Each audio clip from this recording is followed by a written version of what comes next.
Bonjour à tous, bienvenue sur la chaîne InFlowMotion, moi c'est Florent et aujourd'hui je vous parle du tout premier break 100% électrique, la MG5.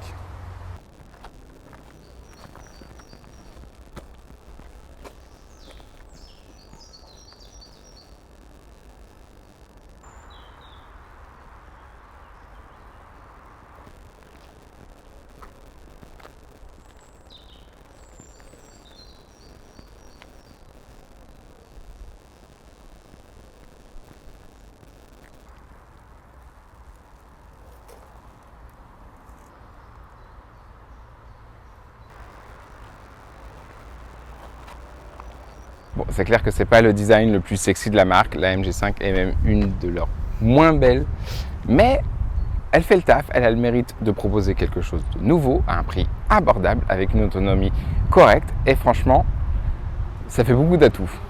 L'avant de la MG5 est pas forcément le plus beau, mais on a quand même des feux à LED, des feux de jour et détail qu'on voit pas forcément très bien, mais ce petit insert là est bleu, légèrement bleuté et c'est très joli. On a ici la prise de charge avec la prise classique et la prise de charge rapide avec le témoin de charge.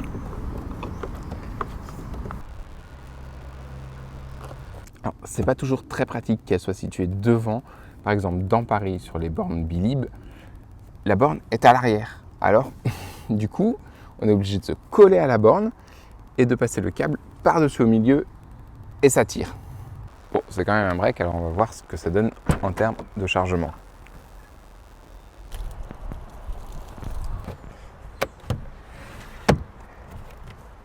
Franchement, c'est quand même pas mal, regardez, il y a de l'espace. Alors là, on peut en plus encore baisser un peu le plancher, donc ce qui nous donne encore un volume de chargement en hauteur. C'est quand même pas mal. Après, petit bémol quand même, c'est pour les sièges, une fois rabattus, eh ben on n'a pas de plancher plat et ça, c'est quand même dommage pour un break.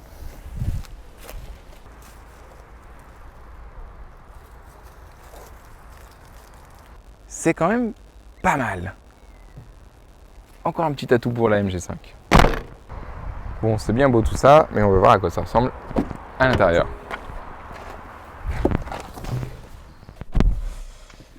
Eh bien, bienvenue à bord de la MG5. Je vous montre ça.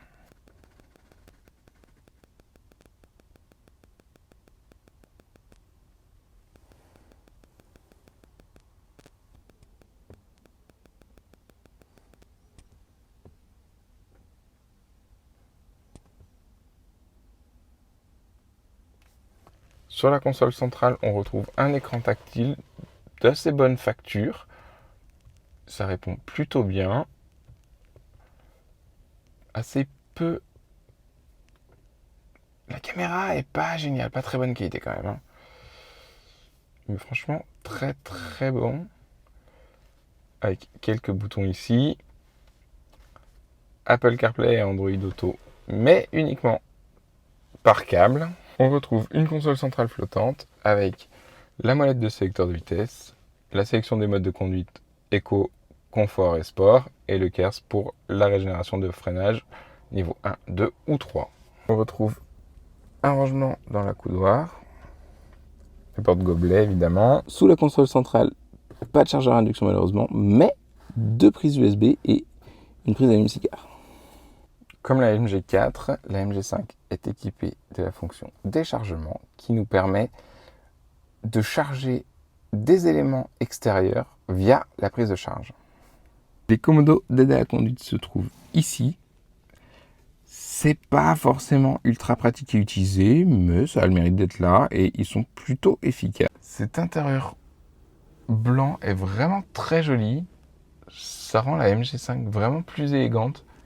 Franchement, l'intérieur, c'est quand même beaucoup plus réussi que l'extérieur, clairement. Un cockpit digital. Le volant MG qui est pas forcément le plus beau de la gamme, mais bon. Avec les boutons pour le multimédia, les boutons pour naviguer dans les menus. Le design de la planche de bord est plutôt minimaliste. J'aime beaucoup cet insert bleu. Je trouve ça très joli, qu'on retrouve sur le montant de porte. Et à l'arrière alors, ça donne quoi?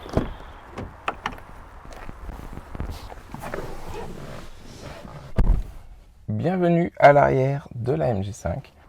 On a un plancher parfaitement plat afin d'accueillir facilement les 3 passagers. On retrouve une prise USB et une prise USB-C. Franchement, on a de la place, on est plutôt pas mal. J'ai largement assez de place aux genoux.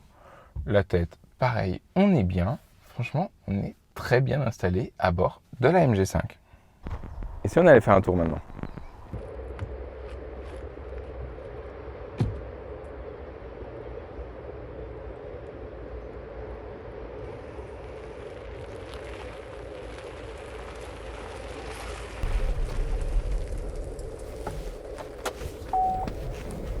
Le rayon de braquage n'est pas forcément dingue,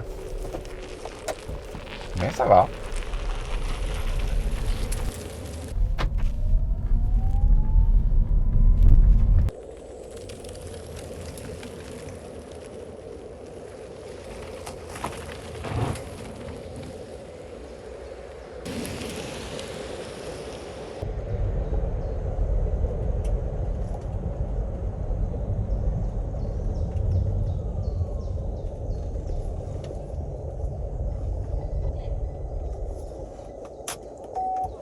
Et on va passer en mode sport.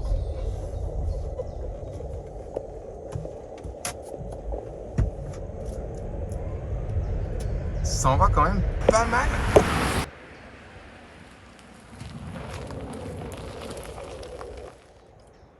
Franchement, à conduire, la MG5 est vraiment plaisante. Je trouve quand même que la direction manque de précision un peu parfois. Elle est un peu flottante. Mais sinon, dans l'ensemble, c'est quand même pas mal. Franchement, MG montre encore une fois qu'il sait faire des bonnes voitures abordables. Bravo MG. Bon, bah, obligé de débrancher le micro pour pouvoir vous montrer le CarPlay en fonction.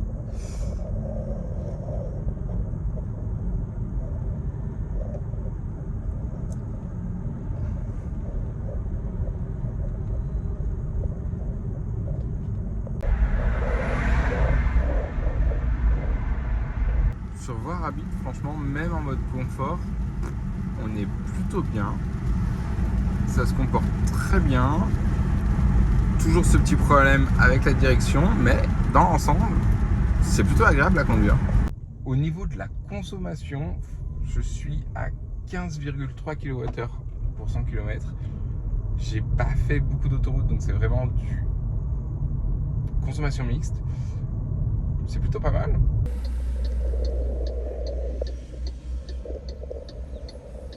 Au quotidien, sur des petits trajets, c'est plutôt confortable, mais les sièges sont peut-être un peu durs et sur un trajet un peu plus long, on peut vite avoir mal au dos, je pense. Avec son budget démarrant à 25 990 € et son autonomie d'environ 400 km, la MG5 fait très fort et s'adresse aux familles à petit budget souhaitant rouler en électrique. C'est quand même très bien vu de la part d'MG, on comprendra son succès qui, j'en suis certain, va bien fonctionner. Franchement, c'est pas la voiture de l'année, c'est pas la voiture la plus belle qui soit, mais elle a beaucoup d'atouts et franchement, elle mérite d'être connue.